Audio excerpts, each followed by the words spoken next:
A lot of storylines heading into week 4 as the Cleveland Browns head to Dallas to play the Cowboys. A lot of questions loom in the air about the Cleveland Browns and the Dallas Cowboys. Questions like, how good is Baker Mayfield really? Is Dak Prescott worth the money? Can the Browns beat a team that many consider is better than them? And can they do it on the road? But see, football is not a game of questions, it's a game of answers. And answers are exactly what this game is going to come down to. So who has the better answer? The Dallas defense for this Cleveland rushing attack or the Cleveland Browns defense against Dak Prescott? Well, let's talk about it. Real quick, if you're new here, please make sure you hit that like button, hit that subscribe button, and ding that notification bell so you can be notified when I upload a ton of content coming up during this season. So if you don't want to miss a thing, make sure you're subscribed and notified and lock it down here. Now, last week for the Cleveland Browns, it was a very favorable matchup against Washington, right? The Browns' offensive line was going against Washington's only strength, their defensive line, and the Browns were equally as strong in that area. Everywhere else where the Browns were strong, Washington wasn't great at. Passing game versus passing attack, all the advantages were there for Cleveland, even in areas where they were weak at. So it was a very favorable matchup. Fast forward to this Sunday, and it's not exactly the same deal. The Dallas Cowboys are a much worse matchup for this Cleveland Browns team for multiple reasons, and the first reason we're going to look at is at the defense. Now, the Browns' strategy against the Dallas Cowboys should be pressure, but don't blitz. The Cowboys' offensive line has been shuffling around a lot. I actually do expect Tyron Smith to be back, but there's a big question to be asked when they do that. You know, will Zach Martin be kicked inside where he normally is at right guard, or will he stay at right tackle? And that way you have Tyron Smith and Zach Martin, your two best offensive linemen, on the edges there in a week where you play against Myles Garrett. Is that what they're going to do, or are they going to kick them back in there and have somebody who is much less talented at that right tackle position, like a Terrence Steele or a Brandon Knight, which may be favorable for the Cleveland Browns, even though it puts Zach Martin in the position where he's really good at, and it would be better for the Dallas run game, but it would definitely benefit the Cleveland Browns when it comes to Myles Garrett being able to get pressure without blitzing. And here's why I'm saying pressure, but don't blitz. Because when you blitz Dak Prescott, bad things happen, especially this year. 26 of 42, 415 yards, 2 touchdowns and no interceptions, has a 85.4 PFF grade, and I think he's only been sacked twice when blitzed. So 46 dropbacks where he's been blitzed, 42 pass attempts. He's only been sacked twice. That tells you that you should not blitz Dak Prescott. He will burn you before you get to him. Also, Dak Prescott is fairly athletic. He can scramble. Your secondary stinks at tackling. They also stink at coverage. So why make their job harder by sacrificing coverage guys to aid a pass rush that honestly hasn't needed help at the beginning parts of this season? The Browns' blitz percentage is about 23%. That's the 10th lowest number in percentage in the NFL. The Browns do not blitz often.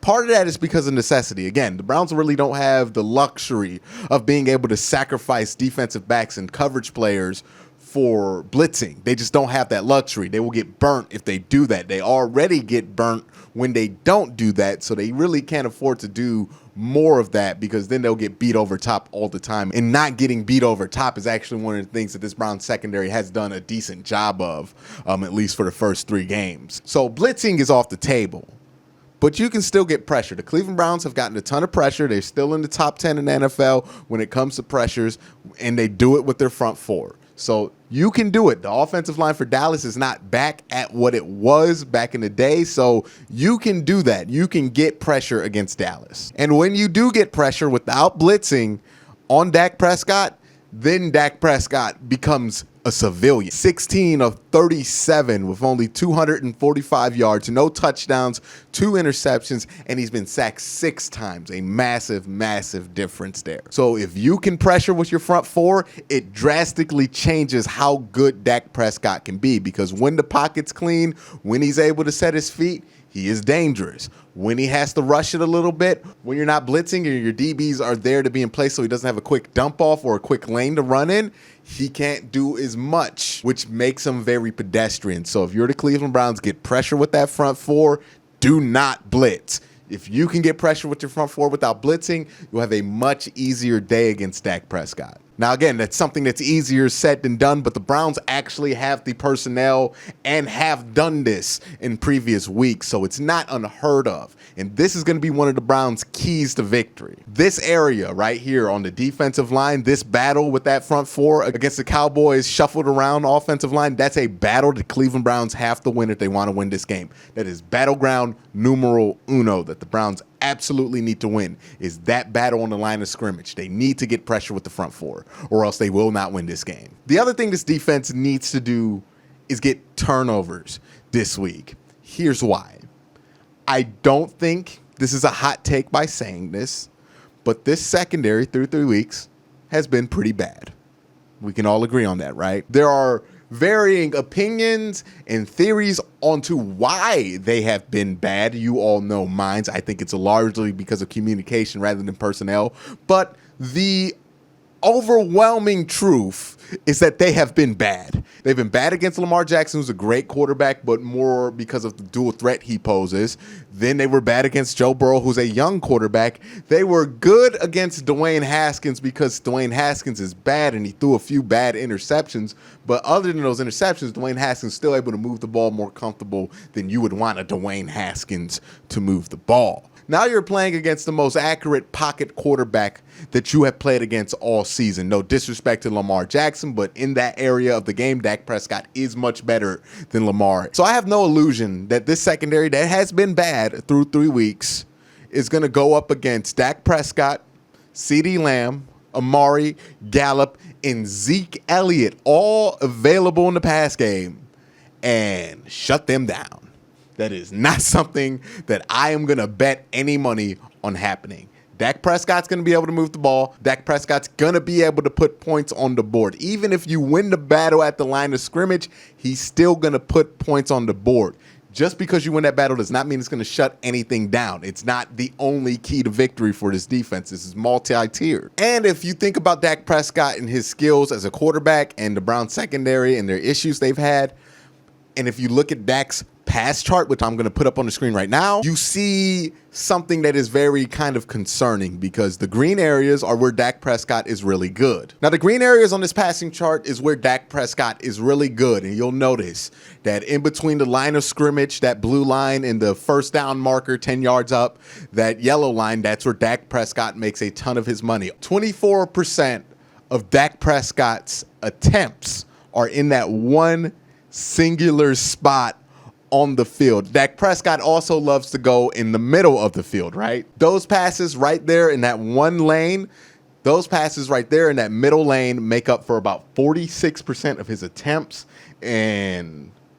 45% of his completion. So he's very proficient in that area, and that's where he likes to go the most. He's also very good going deep on the left sideline towards the free safety. That's where Dak likes to eat. And if you've noticed in Dak's chart, similar to Baker Mayfield and similar to a lot of right-handed quarterbacks, he's much more comfortable going towards the left side of the field because the footwork for that is more organic, but he really can attack the middle of the field both horizontally and vertically really well, and he's done that really well throughout the first 3 games of the season. And then you look at the Browns' defensive passing chart. Now, here, green is good for this defense. Red, yellow, bad for this defense. And yeah, you see the big issue here, right? The Browns can cover at the top end. They have not been beaten deep. Granted, they have not played a lot of quarterbacks who can beat them deep. This will be the first guy who can do that. So that's really untested.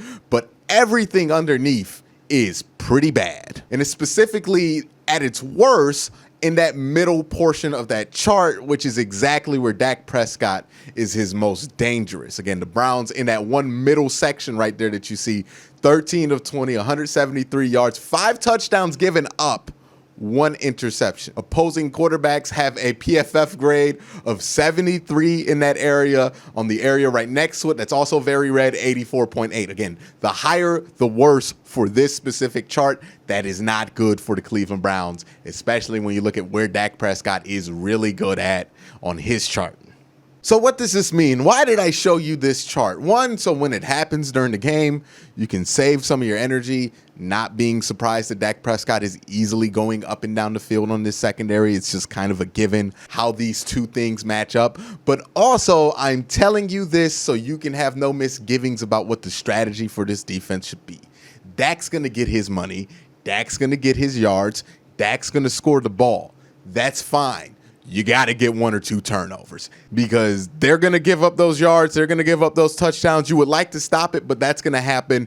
You're the Cleveland Browns defense. The best thing you could do is get a turnover and help your offense be able to turn the tide in an eventual shootout. So what would the defensive game plan be for the Cleveland Browns? If I were in charge, I would say don't blitz, but pressure with your front four. Try to get the pressure there. Myles Garrett, make that money like you did last week.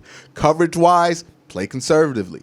Let Dak have what he wants underneath, but don't get beat deep. That's been the Browns' main thing throughout the first 3 weeks is that they haven't been able to be beaten deep, which has kept them in both games that they have won. The one game where they did give up a couple deep balls was Baltimore. They got blown out there. So keeping that deep ball in front of them has been something that has paid dividend because even when they're giving up yards, if you can control how many you give up at a time, you can still control the pace of the game, which is hugely important for the offensive side of the ball.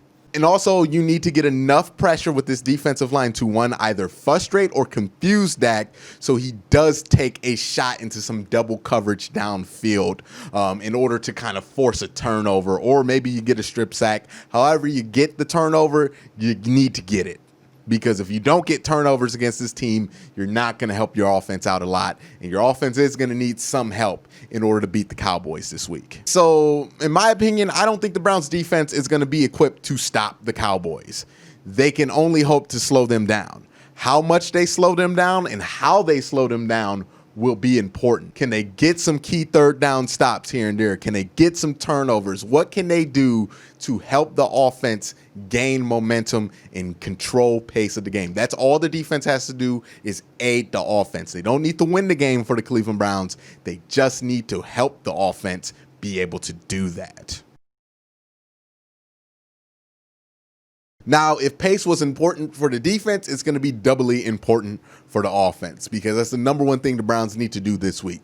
Control the pace of the game. The Browns are really good when they run their regular offense. When they can do the play action stuff, when they can run from under center, they're one of the best offenses in the NFL, full stop. And in order to run this offense to its fullest extent, like I've described, they need to control the pace of the game. Because if the Browns are lucky enough to be able to get like a 10-point lead early on this Cowboy team, and then they'll be in a terrific position to be able to control the pace of the game for the next 60 minutes, which will swing the shootout in their direction because they'll be able to control the pace and the terms of the shootout. Now, the question is, if this is a shootout, can the Browns score on Dallas? Absolutely. The Browns should be able to run the ball, and I understand Dallas has a solid run defense. PFF has them ranked 12th, DVOA number 15th. That is a very solid run defense, but the Browns block so well against the run that and they have such good personnel at running back that they should be able to get what they need to from that run game. They have the number 1 blocking run offensive line, PFF thinks number 4 DVOA. So they should be able to do what they need to do. But let's be honest, we aren't coming into this game worried about if the Browns can run the ball. We all know the Browns can probably run the ball against Dallas. What we need to talk about is the actual weakness of this Dallas defense, and it's the secondary and the player on offense who's equipped to take advantage of that. It's Baker Mayfield. The Cowboys have one of the worst coverage units in the NFL, and they have a few major holes that you can exploit. The first hole is Jalen Smith. He has been terrible in coverage due to him trying to play a lot of hero ball, it looks like, not being in the right spot. It really looks like a lot of what the Browns' secondary issues are right now, where nobody's in position, everybody's trying to do everybody else's job, and everybody's trying to make a play when it's not necessarily there. It's the same thing that goes on with Jalen Smith. He has been targeted 17 times to the tune of 12 completions, 70% completion percentage against him, 188 yards and a touchdown. Your tight ends on play action should be able to do a lot against Jalen Smith. This is actually a game, and I can't believe I'm going to say that, where you're going to kind of miss somebody like a David Njoku who can get out wide and kind of spread this Cowboys defense out and make Jalen Smith cover him from the wide receiver position. You're going to kind of miss David Njoku. Now, there's some things the Browns can do to get around that, maybe play Donovan Peoples-Jones a little bit more. But yeah, the Browns are going to miss David Njoku in this game, who's on IR. So it is going to hurt there. Harrison Bryant should step up in that position, but it would have been really nice to have David Njoku, admittedly. Their DBs also for Dallas are just not very good. They've given up 9 touchdowns, 1 interception. It's kind of a similar situation to the Cleveland Browns, where if you get this team close to the red zone, you can score. Like either through the air or through the ground, you can score on Dallas once you get to the red zone. It has not been an issue. Not one of the better red zone teams, much like the Cleveland Browns secondary. They are really weak underneath. Teams really seem to attack Dallas's secondary underneath. Browns are in perfect position to attack that with Jarvis and Odell, 2 guys who can kill you underneath. Also, not really that great of a defense over top, especially if you attack the free safety, Darian Thompson, who has not had a stellar year, to say the least. So, in my opinion, Baker's going to have to be patient here. He's going to have to stay in that pocket. He's going to have to take the stuff short underneath a lot, get some yak with these guys, and then every once in a while, he's going to have to stay in that pocket, stay calm, and find Odell Beckham in between zones, because I think Odell will be able to do that this week and find himself open a lot. You just got to look for him when he's not schemed up to be found. And that's a big question on if Baker Mayfield can do that, because he's not done that consistently. But again, the biggest thing is control the pace, run your offense, play your game. Don't do what you did in Baltimore. Just play your game, kill him with 1,000 cuts, run this ball. You're going to have to pick your shots because you're going to have to take some shots in the pass game. But if you can control the pace, you're in a very good situation, because this offense can put up a lot of points if they control the pace. If your question is, can the Browns win this game? My answer would be absolutely. They have the personnel to do so. But the question is, are they ready to win a game like this? And that's where it's tougher to answer.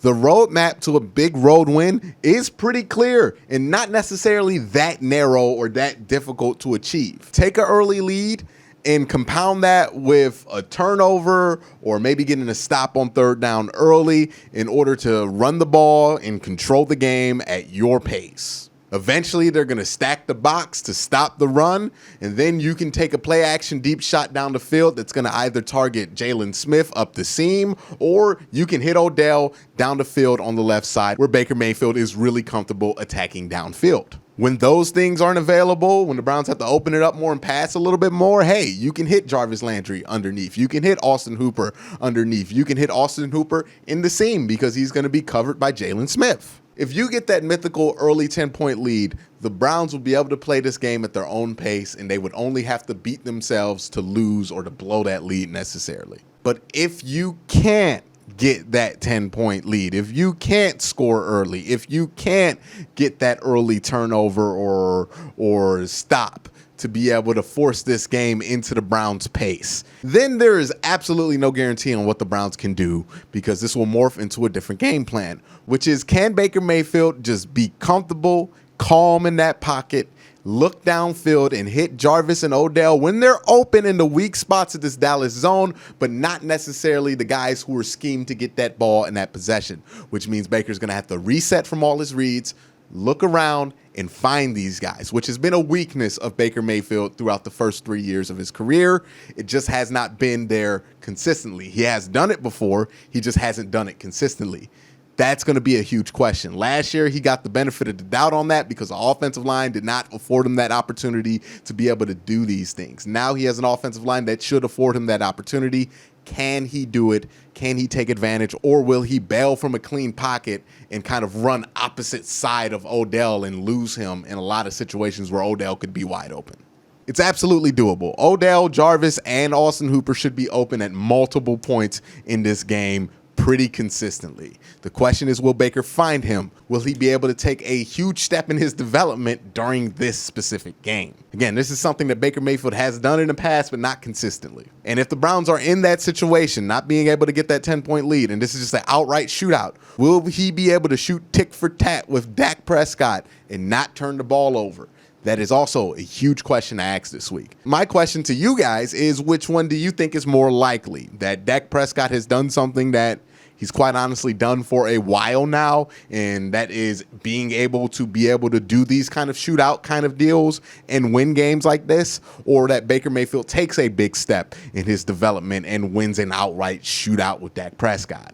In my opinion, I think this is a game the Browns can win, but ultimately I just think it's more likely that Dallas does win. It just seems like the matchups are in their favor, and even if Baker Mayfield does take that step, there's no guarantee that he's going to be better and more efficient at it than Dak Prescott, who's done this a lot in his career. So I just think the roads to victory for Dallas is a little bit more smooth, a little bit less complicated, a little bit less windy for them. I think it's going to be a shorter, more simpler path for Dallas to win than Cleveland. I don't think it's impossible, and I won't be surprised if they win. It's just a little bit more easy for Dallas to win. But that's my thoughts. Let me know your thoughts down in the comment section below. But again, guys, thank you for watching. Have a great day. Have a good night.